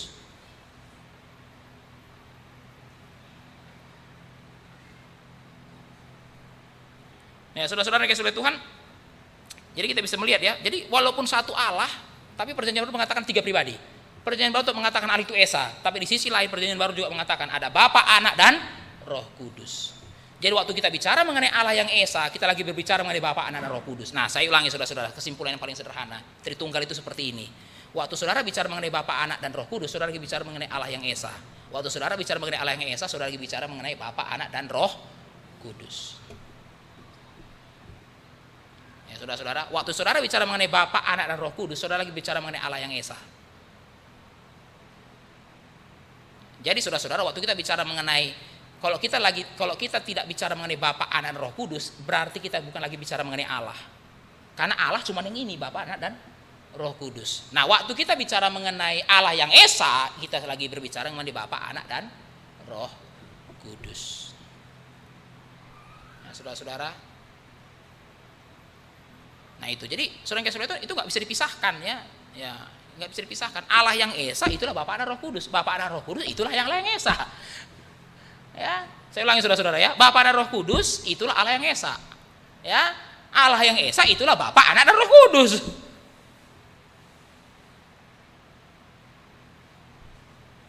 Ya saudara-saudara, ketiga pribadi ini bisa dibedakan, tapi tidak bisa dipisahkan. Ini yang kita harus mengerti juga, saudara-saudara. Setelah kita bicara mengenai 3 pribadi, saudara harus ingat prinsip ini. 3 itu bisa dibedakan, tapi nggak boleh dipisahkan. Nah, saya bilang tadi ya, saudara-saudara, ada kecenderungan dalam teologi Pentakosta itu memisahkan pribadi Kristus dengan pribadi Roh Kudus. Jadi waktu bicara mengenai Roh Kudus itu terpisah dari Kristus. Tapi saudara-saudara Tuhan, kita tidak bisa bicara mengenai Roh Kudus dengan benar kalau kita tidak mengkaitkannya dengan Yesus Kristus. Semua pembicaraan mengenai Roh Kudus tanpa Kristus itu pembicaraan Roh Kudus yang salah. Ya, saudara-saudara, itu pembicaraan mengenai Roh Kudus yang salah. Saudara-saudara, ada orang bilang begini, bahwa kan Bapa sudah dipermuliakan, Yesus sudah dipermuliakan, kan kasihan Roh Kudus nggak dibicarakan sama sekali. Nah, jadi kenapa kita harus bicara Roh Kudus sendiri? Supaya Roh Kudus dapat jatah kemuliaannya sendiri. Itu nggak benar, saudara-saudara, karena Alkitab juga mengatakan Roh Kudus datang bukan untuk mempermuliakan dirinya, tapi untuk mempermuliakan Kristus. Jadi waktu saudara dan saya membicarakan Roh Kudus tanpa mengkaitkan dengan Kristus, berarti saudara bukan bicara Roh Kudus. Saudara bukan lagi bicara mengenai Roh Kudus. Saudara tidak perlu khawatir Roh Kudus itu merasa kurang diperhatikan, saudara-saudara Tuhan ya. Karena saudara-saudara tidak membicarakan Dia, hanya bicarakan Kristus. Saudara-saudara, justru Roh Kudus senang ketika semua orang bicara Roh Kudus, ketika semua orang bicara Kristus, karena untuk itulah Dia datang. Maka saudara-saudara jangan heran kenapa salah satu nama Roh Kudus itu apa? Roh Kristus. Ya saudara-saudara, di dalam Alkitab kan Roh Kudus itu 3 nama yang sering digunakan. Roh Allah, Roh Kudus, ya Roh Kristus. Roh Allah, Roh Kudus, dan Roh Kristus. Kenapa ya disebut dengan Roh Kristus, saudara kasih oleh Tuhan? Ya karena memang kita tidak bisa bicarakan Roh Kudus tanpa bicara mengenai Kristus. Ya kan rohnya Kristus. Jadi saudara-saudara, ketiga pribadi tidak bisa dipisahkan, tapi bisa dibedakan. Ya, itulah namanya pribadi, saudara-saudara. Itu kenapa saya bukan saudara, saudara bukan saya. Ya, saudara-saudara ya, sama-sama manusia nggak kita? Ya, sama-sama manusia kan? Tapi saya bukan saudara, saudara bukan saya. Kenapa? Karena kita pribadi yang berbeda. Bapa bukan anak, anak bukan Roh Kudus bukan Bapa dan anak. Jadi saudara-saudara, kita tidak bisa memisahkan ketiga pribadi, tapi saudara-saudara bisa membedakan ketiga pribadi tersebut, ya. Ketiga pribadi tersebut. Nah, saudara-saudara, ketiga pribadi ini tidak boleh hanya dilihat sebagai manifestasi dari satu Allah. Nah, saudara-saudara, kenapa saya perlu bahas ini? Karena ya abad kedua sampai hari ini banyak orang yang salah paham mengenai Allah Tritunggal. Jadi orang itu bilang begini, saudara-saudara ya, Allah Tritunggal itu sebenarnya cuma satu, tapi menampakkan diri di Perjanjian Lama sebagai Bapa, di Perjanjian Baru sebagai Yesus, dan setelah Pentakosta sebagai Roh Kudus. Jadi Allah Tritunggal itu tidak lebih daripada manifestasi dari satu Allah. Saudara ngerti manifestasi? Saudara kasih oleh Tuhan, manifestasi itu kan bukan pribadi. Manifestasi itu berarti apa, saudara-saudara? Perbedaan itu enggak real. Nah itu. Ya, jadi ada yang bilang begitu. Jadi Allah itu satu. Cuman ya di Perjanjian Lama dia sebagai Bapa, di Perjanjian Baru sebagai Yesus, di hari Pentakosta sebagai Roh Kudus. Padahal sebenarnya itu sama saja. Nah, saudara-saudara, paham yang seperti ini atau ajaran yang seperti ini berarti mengatakan Allah Tritunggal itu bukan tiga pribadi, tapi cuma satu. Satu pribadi tapi nongol dalam tiga wajah. Nah, saudara-saudara, salah satu ilustrasi yang sering dipakai orang untuk Allah Tritunggal itu ya salah. Di rumah sebagai bapak, nah, di kantor sebagai bos. Nah, ya, itulah Allah Tritunggal. Saudara-saudara, itu ilustrasi yang salah mengenai Allah Tritunggal. Karena kalau saudara bilang di rumah sebagai bapak, di kantor sebagai bos, orangnya sama dong. Orangnya sama, ya kan? Tapi Allah Tritunggal bukan seperti itu. Ya, saudara-saudara, hari ini masih ada nggak ajaran ini? Masih, saudara kasih oleh Tuhan ya, masih ya. Ya, salah satunya disebut dengan ini, aliran Pentakosta itu oneness Pentecostalism, saudara kasih oleh Tuhan ya. Ya, mungkin saudara kalau pernah baca buku itu T.D. Jakes, saudara kasih oleh Tuhan ya. Di Gramedia banyak bukunya itu T.D. Jakes. Ya, saudara-saudara, aliran ini mengatakan Allah Tritunggal itu Yesus. Nah, saudara Tuhan ya, itulah Allah Tritunggal, Yesus. Ya, nah Yesus itu di Perjanjian Lama sebagai Bapa.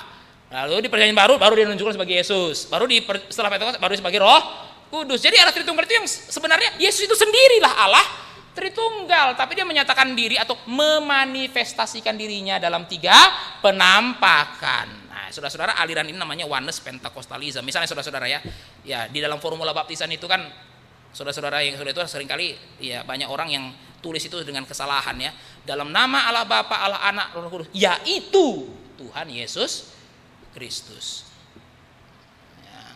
Aku membaptis kamu dalam nama Allah Bapa, Allah Anak, Roh Kudus, yaitu Tuhan Yesus Kristus. Loh, yaitu berarti tiga pribadi Yesus Kristus dong jadinya. Lah itu kan bukan Allah Tritunggal yang benar. Berarti cuma satu pribadi, nggak bisa dibedakan. Ya, tidak bisa dibedakan. Nah, saudara-saudara dikasih oleh Tuhan, ya ini juga sempat menjadi kehebohan di salah satu gereja karismatik yang besar di Indonesia, saudara dikasih oleh Tuhan ya. Ya, saudara tahulah sinodenya itu cukup besar, saudara-saudara. Tapi memang hal yang baik belakangan ini, sinode ini mulai peduli dengan doktrin. Nah, jadi waktu itu saudara-saudara muncul satu pendeta yang cukup terkenal, tapi Allah Tritunggalnya kacau. Akhirnya jadi agenda sidang sinode, saudara-saudara. Untuk pertama kali sepanjang sejarah saya melihat saudara-saudara gereja karismatik bicara doktrin di dalam sidang sinode. Ya, ini ada tanda-tanda perbaikan juga berarti, saudara-saudara Tuhan kan. Yang selama ini kan biasanya nggak peduli doktrin. Tapi waktu hamba Tuhan yang satu itu saudara-saudara bicara mengenai Allah Tritunggal salah. Baru saudara kasih oleh Tuhan muncullah sidang sinodenya bicara mengenai Allah Tritunggal. Jadi akhirnya saudara-saudara menarik, saudara kasih oleh Tuhan. Akhirnya kalau nggak salah keputusan mereka yang terakhir keputusan mereka tahun kemarin itu dalam sidang sinode itu formula baptisan diubah jadinya. Jadi nggak lagi menggunakan Allah Bapa, Allah Anak, Roh Kudus, Tuhan Yesus Kristus. Mereka putuskan Allah Bapa, Allah Anak, Allah Roh Kudus. Ya, saudara-saudara, ya kalau dalam sejarah kita sebut dengan Sabellianisme ya. Saudara-saudara, itu dalam sejarah Sabellianisme. Satu pribadi tapi menampakkan diri dalam tiga wajah. Nah, saudara-saudara, mari kita lihat apa kata Alkitab. Di mana kita bisa menemukan bahwa ketiga pribadi ini bisa dibedakan. Ya, saudara-saudara, jadi bukan hanya manifestasi, ya, hanya penampakan. Ya, paling jelas itu dalam cerita Yesus dibaptis. Ya, Matius 3 ayat 16 sampai 17. Coba kita lihat ya. Matius 3 ayat 16 sampai 17.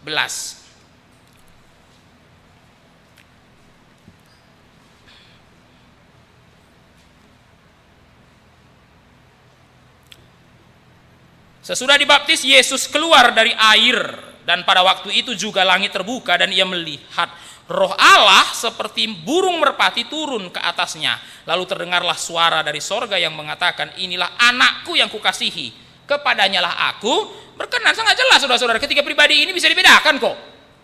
Ya, ini bukan sekedar di perjanjian lama Bapa, di perjanjian baru Anak, di perjanjian istilah Pentakosta Roh Kudus. Lah ini dalam satu peristiwa muncul tiga-tiganya. Ada suara Bapa yang mengatakan ini anakku, ada Roh Kudus yang turun seperti merpati, dan ada anak yang dibaptis. Lah jelas, tiga pribadi bisa bedakan kok. Ya saudara-saudara, nah ini hal yang kita perlu ingat bicara mengenai ketiga pribadi. Mari kita lihat Yohanes 14 ayat 16 sampai 17 ya. Kita lihat apa yang dikatakan oleh Yesus dalam Yohanes 14 ayat 16 sampai 17.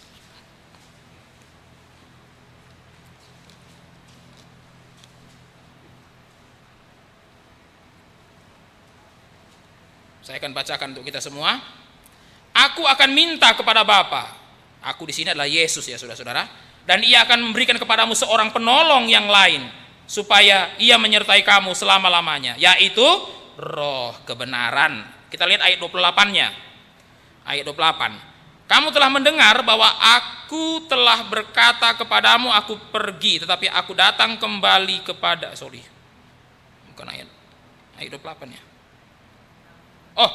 Ayat yang ke-25 sampai 26, maaf.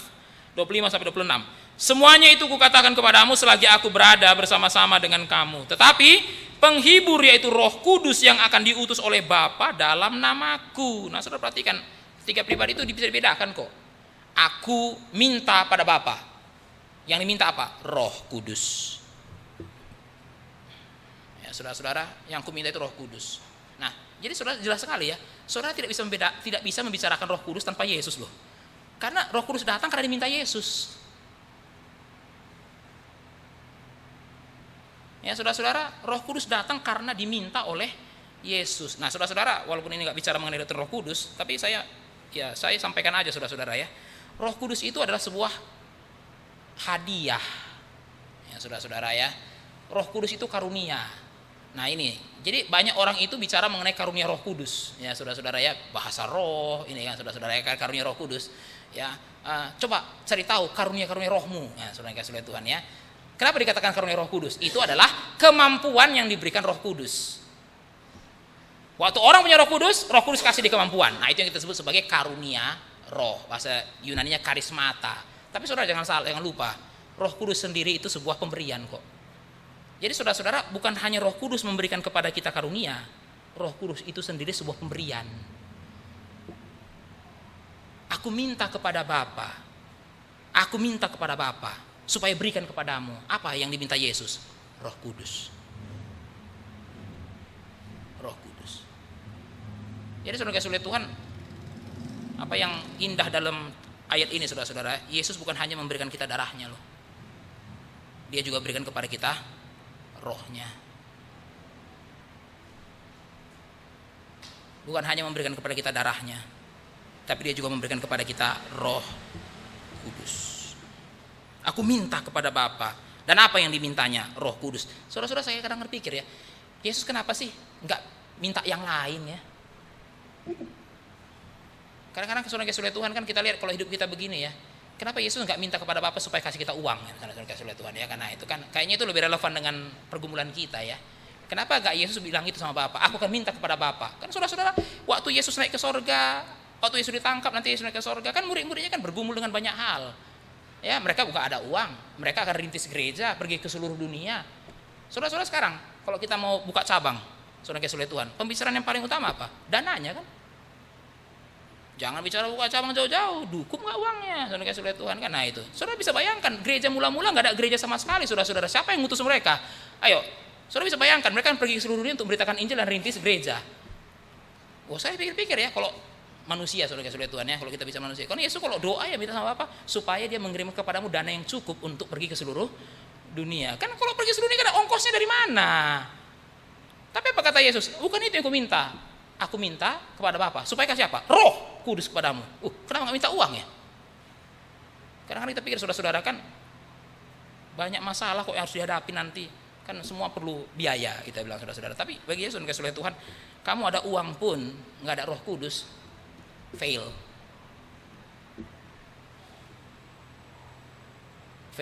Nah saudara-saudara dikasih oleh Tuhan, apa yang membedakan gereja? Saudara-saudara, apa sih yang membedakan gereja mula-mula dan gereja hari ini, saudara-saudara?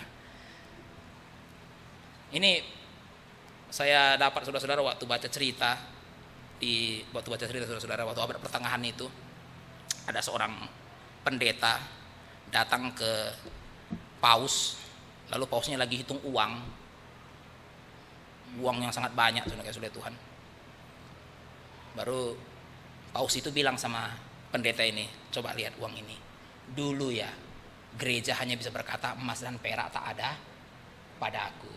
Sekarang gereja tidak perlu lagi berkata emas dan perak ada pada aku. Baru apa kata pendeta itu? Oh benar Pak, dulu gereja hanya bisa berkata emas dan perak tak ada pada aku. Tapi dulu gereja juga bisa bilang dalam nama Yesus aku beritakan kau berjalan. Gereja sekarang nggak perlu lagi ngomong tidak ada adanya emas dan perak, tapi nggak bisa lagi bikin orang berjalan. Apa yang mau dikatakan oleh cerita itu saudara-saudara ya? Gereja dulu itu miskin kuasa materi, besar kuasa rohani. Gereja sekarang kaya kuasa materi, miskin kuasa rohani. Nggak ada uang, lumpuh pelayanan, saudara Tuhan. Nah itu. Kenapa? Karena ya itu gereja sekarang. Aduh nggak ada uang, udahlah. Sampai di sini aja pekerjaan Tuhan. Nah itu. Gereja mula-mula nggak ada uang, saudara Tuhan. Tapi wah sampai ke seluruh dunia bisa pergi. Kenapa? Ya karena Yesus mintanya apa? Roh Kudus itu yang dimintanya. Ya saudara-saudara, ya bukan berarti uang nggak perlu ya saudara-saudara ya. Tapi kalau gereja punya banyak uang, tapi nggak ada kuasa Roh Kudus, pekerjaan apapun nggak bisa dikerjakan. Tapi gereja nggak ada uang, tapi Roh Kudus bekerja dengan hebat di dalam gereja itu. Ya saudara-saudara ya nggak tahu lah ya. Sekarang gereja sekarang ini bagaimana? Dulu gereja mula-mula miskin kuasa materi, tapi kaya kuasa rohani. Gereja hari ini saudara-saudara kaya kuasa materi, tapi miskin kuasa rohani.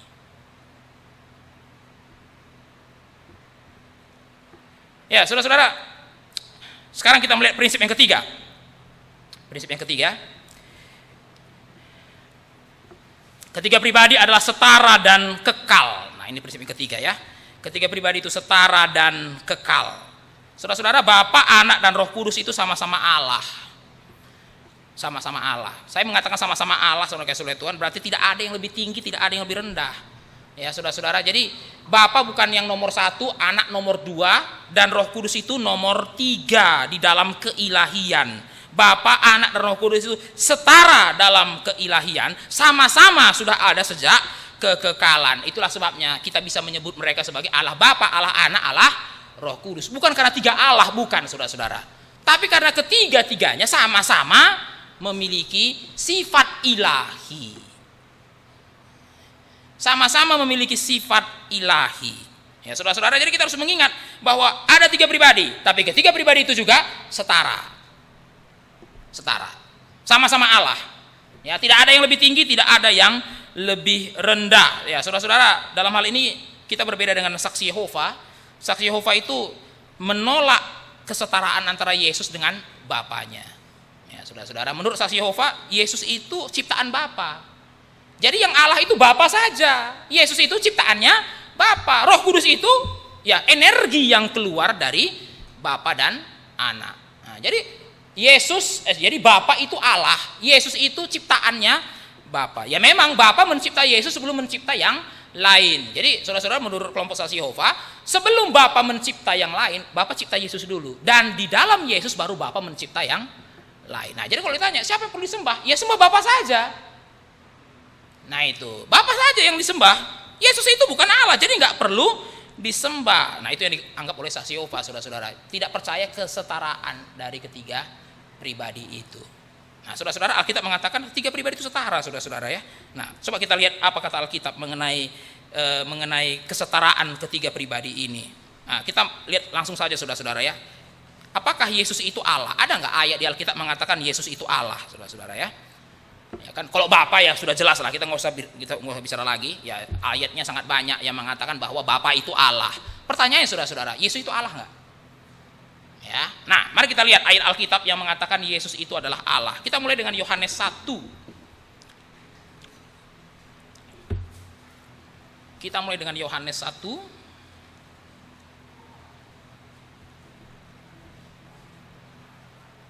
Ayat 1 sampai 4. Ayat 1 sampai 4. Pada mulanya adalah firman, firman itu bersama-sama dengan Allah, dan firman itu adalah Allah. Pada mulanya bersama-sama dengan Allah, segala sesuatu dijadikan oleh Dia, dan tanpa Dia tidak ada suatu pun yang telah jadi dari segala yang telah dijadikan. Di dalam Dia ada hidup, dan hidup itu adalah terang manusia. Nah, saudara-saudara, keempat ayat ini kan lagi bicara mengenai Yesus. Di situ Yesus disebut sebagai firman. Nah, firman itu bersama-sama dengan Allah, dan firman itu adalah Allah. Jadi jelas ya. Di perjanjian baru orang percaya Yesus itu adalah Allah. Mari kita lihat lagi Yohanes 20 ayat 28.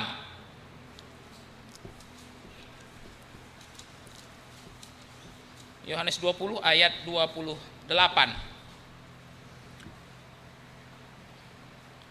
Apa kata Thomas waktu bertemu dengan Yesus?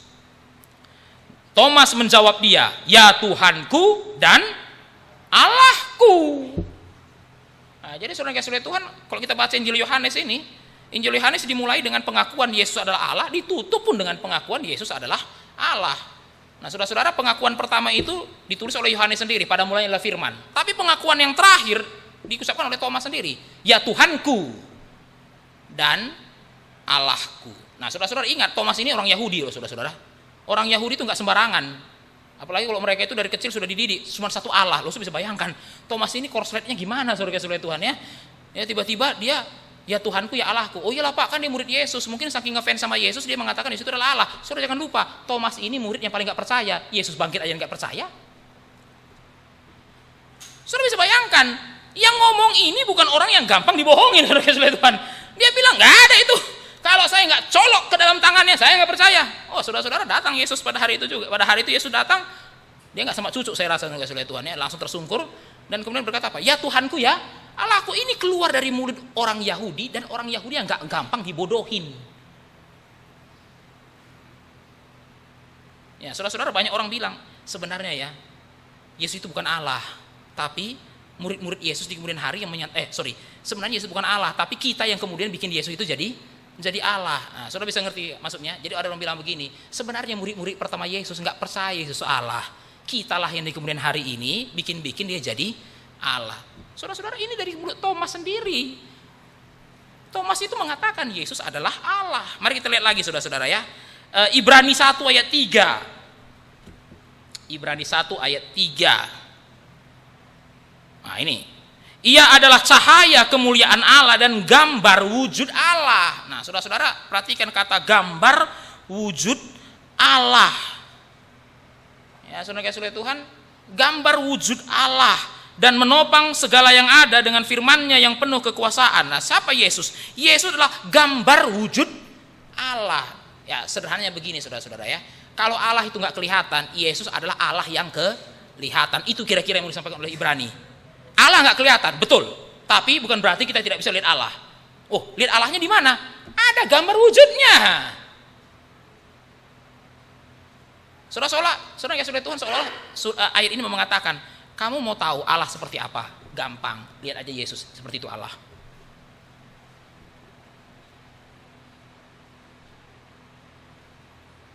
Itu yang namanya gambar wujud, saudara-saudara. Ya, jadi Yesus itu Allah. Ya kalau Allah tidak kelihatan, ya kalau kamu mau melihat Allah yang kelihatan, ya Yesus lah. Ya jadi kalau kamu meraba-raba ya Allah itu kayak gimana ya, lihat aja waktu Yesus 33,5 tahun dalam dunia, seperti itu Allah. Ya saudara-saudara, wah waktu saya membaca cerita-cerita Yesus dalam Alkitab, saudara-saudara Tuhan, waktu baca ayat ini, itulah kenapa, itulah yang mau ditunjukkan oleh keempat ini. Saudara-saudara gini ya, saudara pernah pikirkan nggak ya, kenapa Injil itu lebih banyak cerita kehidupan Yesus daripada kematian Yesus, saudara-saudara? Bukan berarti kematian Yesus nggak penting. Itu juga menarik ya, saudara-saudara ya. Kita ini langsung lompat ke kematian Yesus ya, saudara-saudara ya. Bahasa Alkitab itu langsung lompat, Yesus mati. Padahal saudara-saudara, Injil itu ada yang mulai dari silsilah dulu lah. Tapi saudara-saudara, kadang-kadang gini ya, kalau kita tanya orang Kristen, dari antara seluruh cerita Yesus yang paling kamu ingat apa? Kematiannya. Jadi seakan-akan kehidupan Yesus nggak penting. Oh iya dong Pak, karena kematian Yesus yang menebus dan menyelamatkan. Tapi saudara, itu benar, kematian Yesus menebus dan menyelamatkan. Tapi saudara-saudara, kehidupan Yesus juga penting. Kalau nggak penting, kenapa sih panjang banget kehidupannya? Saudara baca Injil Lukas itu, saudara-saudara Tuhan ya. Cerita mengenai kematian Yesus cuma berapa pasal, tapi cerita kehidupan Yesus panjangnya minta ampun. Sekarang saya tanya saudara-saudara ya, kenapa cerita kehidupan Yesus begitu panjang? Padahal kalau kita pikir-pikir poin utamanya kan kematiannya. Tapi kenapa cerita kehidupannya panjang banget?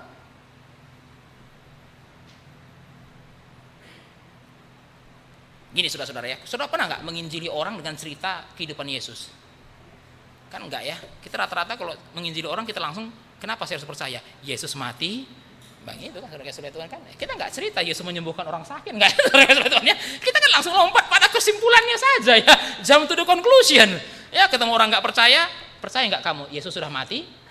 Bagimu kan, pada cerita Alkitab panjang lebar saudara, bukan cuma kematian loh. Tapi penginjilan kita singkatnya minta ampun. Percayakah kamu Yesus mati bagimu? Kenapa saya percaya? Karena Yesus sudah mati bagimu. Dari mana saya tahu bahwa Allah mengasihi saya? Karena Yesus sudah mati bagimu. Alkitab sepanjang, saudara-saudara, Lukas itu 24 pasal saudara-saudara Tuhan. Pembicaraan mengenai kematian itu baru pasal 21 kok. Ya, jadi dari pasal 1 sampai 20 kita skip semua itu saudara-saudara ya. Penginjilannya itu Yesus mati bagimu.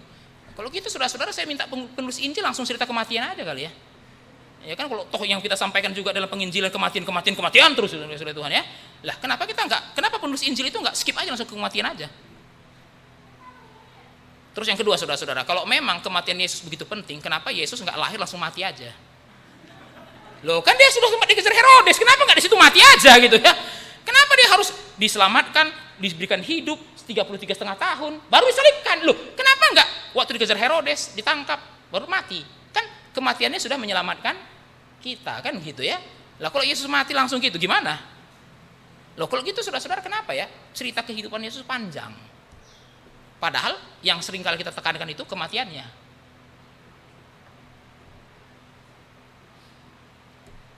Saudara-saudara yang sudah Tuhan, kenapa ya cerita kehidupan Yesus panjang? Karena keempat Injil mau mengatakan kalau kamu nggak tahu siapa Allah, seperti apa Allah itu, ini potretnya. Bagaimana waktu Yesus selama hidup di dalam dunia. Maka saudara-saudara kalau begini baru saudara ngerti ya, ketika Yesus itu bagaimana Yesus memperlakukan perempuan yang berzina. Apa sebenarnya yang mau disampaikan oleh Yohanes? Waktu Yesus itu memperlakukan perempuan yang berzina itu, Yesus mau bilang, ini loh Allah yang sebenarnya kalau ketemu orang berdosa. Orang Farisi itu salah menggambarkan Allah, seakan-akan Allah kalau ketemu orang berdosa pengen dilempar dia pakai batu semua. Kalau kamu tahu Allah yang sebenarnya, lihat Yesus, ketemu orang yang seperti ini, dia bilang apa? Aku pun tidak akan menghukummu. Saudara-saudara pernah nggak baca cerita Yesus menyembuhkan orang kusta, saudara-saudara? Ada satu adegan yang mungkin saudara-saudara lewatkan. Yesus memegang. Gini saudara-saudara ya, Yesus bisa nggak sih sembuhkan so pegang-pegang saudara-saudara Tuhan itu kan? Kan bisa aja, kan dia bisa nanya, sembuhlah kamu, selesai saudara Tuhan ya kan? Loh, kenapa sih harus Yesus kemudian mengulurkan tangannya dan menyentuh? Gini, saudara-saudara, ada nggak peristiwa Yesus menyembuhkan orang tanpa sentuh orang itu? Ada. Itu pegawai perwira Kapernaum itu, saudara-saudara, itu disembuhkan secara online loh, saudara-saudara Tuhan ya. Saudara-saudara ya, itu disembuhkan secara online itu. Ya. Itu tanpa sentuhan itu, touchless, saudara-saudara Tuhan, touchless itu. Bahkan sampai pegawai perwiranya bilang apa? Aku nggak bisa datang. Saudara-saudara, Yesus bilang kan, Yesus sudah bilang ya, ayo aku datang ke rumahmu. Tapi perwira itu bilang apa? Gini ya, aku ini perwira, kalau aku suruh orang pergi-pergi, kamu ini lebih hebat daripada aku. Kalau kamu suruh penyakit itu pergi-pergi kok itu. Makanya Yesus bilang apa? Di seluruh Israel nggak ada orang iman sebesar ini. Tuhan ya. Kenapa? Saya ini perwira, kalau saya suruh orang pergi kok. Ya saya percayalah, kamu ini, Yesus ini lebih hebat daripada saya. Kalau kamu suruh pergi penyakit, gak usah datang ke rumah, penyakit itu pergi kok. Lah berarti Yesus bisa dong menyembuhkan orang tanpa pegang-pegang. Bisa. Tapi kenapa untuk orang kusta ini, orang itu datang, guru, baru kan, maukah engkau menyembuhkanku? Yesus bilang, aku mau. Baru diulurkan tangannya. Sudah tahu kan, kalau menurut peraturan perjanjian lama, kalau saya sentuh orang kusta, saya najis loh. Itu kan beresiko itu. Padahal sebenarnya kalau saya nggak sentuh juga bisa sembuh, bisa. Tapi kenapa Yesus sampai tanda petik lah ya, kurang kerjaan gitu saudara oleh Tuhan ya, ulurkan tangan dan menyentuhnya. Saudara-saudara kayak oleh Tuhan ya, karena itulah Allah. Kalau Allah ketemu orang berdosa, dia nggak jijik, dia nggak jauh. Yesus saja lihat orang kusta nggak jijik, dia sentuh,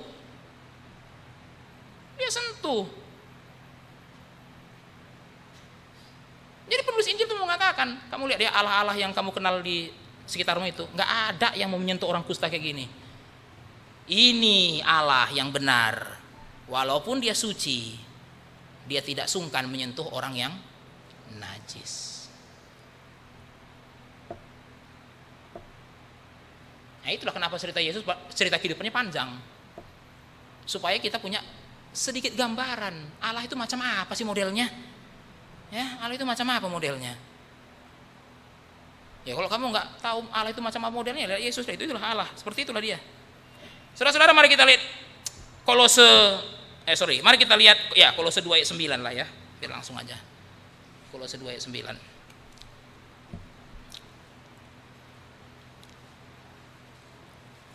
Kita bacakan bersama-sama ya, Kolose 2 ayat 9, 2, 3. Ya, sebab di dalam dialah berdiam secara jasmaniah seluruh kepenuhan kealahan. Jadi seluruh kealahan itu diam di dalam Yesus Kristus. Ya Yesus adalah Allah.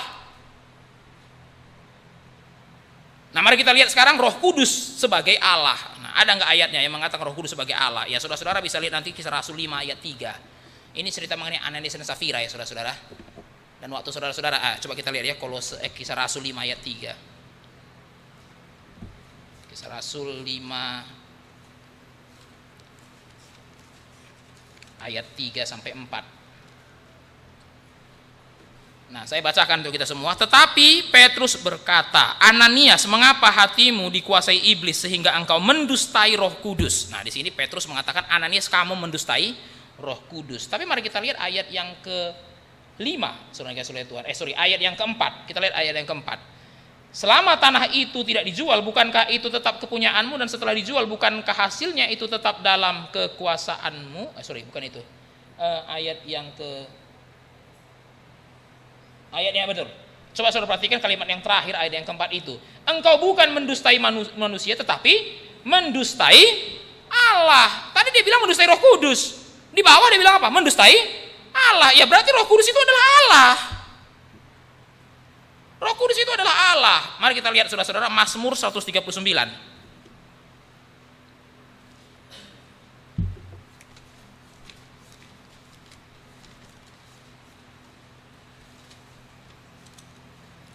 Mazmur 139 ayat 7 sampai 8.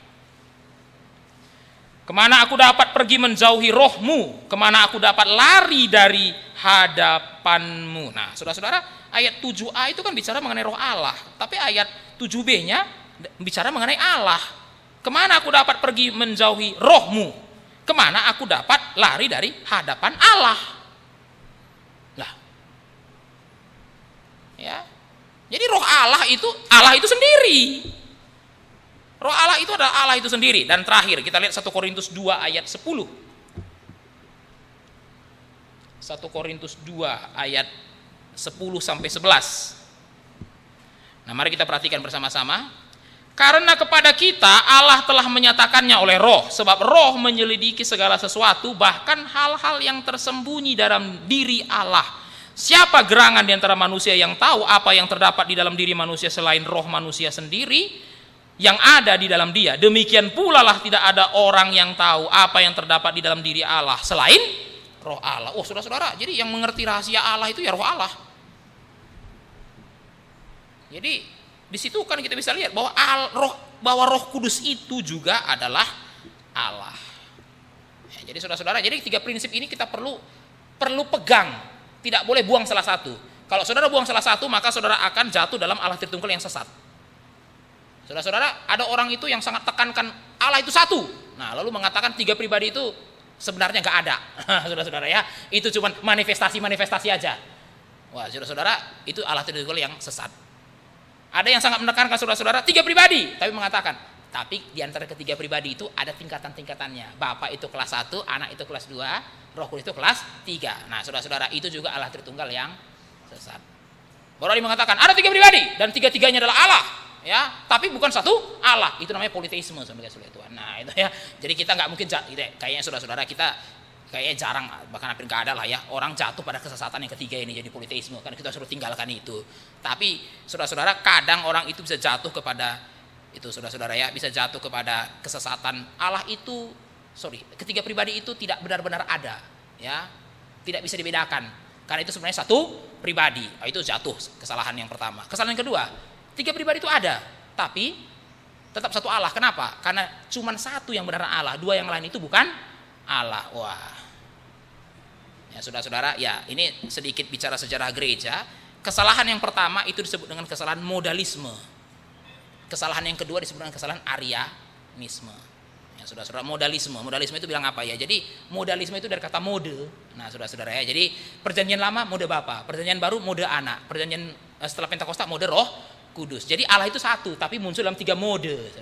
Nah, ya, mode. Jadi satu pribadi, tapi muncul 3 mode aja. Ya, mode PL, mode PB, mode Pentakosta. Nah, itulah Allah Tritunggal. Itu namanya modalisme. Tapi saudara-saudara, yang satu lagi itu namanya Arianisme. Arianisme ini dari nama Arius yang sekarang kemudian berkembang menjadi saksi-saksi Yehova yang kita kenal. Ya, saudara-saudara, jadi ya mereka mengatakan bahwa ya 3 pribadi, ya mereka mengatakan ya 3 pribadi itu ada, tapi yang beneran Allah ya cuma satu, Bapa. 2 dan 3 itu bukan Allah. Nah, itu yang disebut dengan Arianisme. Ya, saudara-saudara, orang bisa jatuh pada kedua ekstrem ini. Ada ekstrem yang ketiga itu juga bisa jatuh, tapi nggak ada lah ya orang jadi 3 pribadi, 3 Allah. Berarti kita menyembah 3 dewa, 3 Allah yang berbeda dong. Iya, wah itu ya politisme, saudara-saudara. Kayaknya nggak ada orang Kristen di situ memang. Ya, jadi pegang 3-3-nya. Ya, pegang 3-3-nya. Jadi waktu saudara berbayangkan Allah yang Esa, bayangkan Bapa, Anak, dan Roh Kudus. Waktu saudara membayangkan Bapa, Anak, dan Roh Kudus, bayangkan Allah yang Esa. Nah, itu. Oke. Iya, boleh. Ya, memang sengaja saya pelankan sampai di sini, saudara-saudara.